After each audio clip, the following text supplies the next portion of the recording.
guys, so today we are going to learn how to squat. I have Braylon here that is going to be my demonstrator. So first we're going to find our squat depth. We want to press our feet, or put our feet about shoulder width apart, toes slightly pointed out.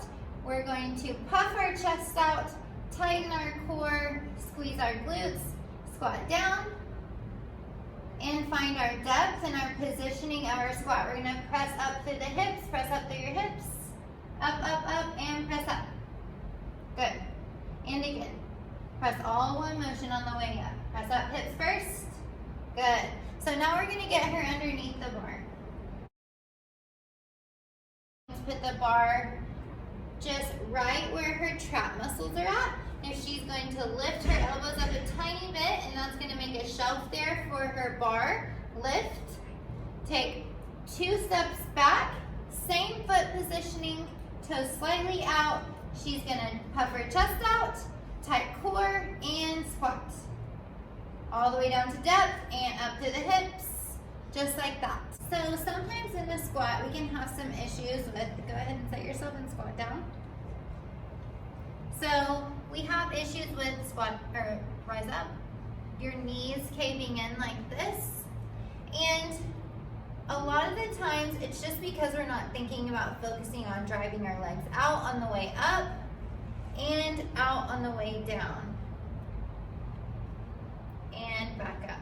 So we want our knees to be focusing towards our toes on the way down and on the way up. So something else that happens in our squat is not getting to depth. So you see people sometimes that squat halfway, about right there, and then stand back up. That is not a squat. We want our squat to be full depth where our hip hinge is close to the top of our knee. Now, Braylon is a little bit low, but right there is about how you should be in your squat. Press up.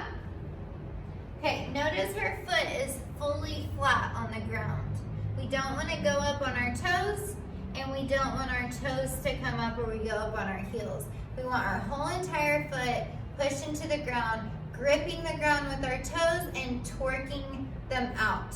When we do that, we start to feel our glutes fire, and that is going to keep us strong and tight. Another thing in your squat is you want your back to stay tight. So when you have the bar tight, you should be tight in your core and your trunk area. That's going to stabilize that squat and keep your squat strong and tall.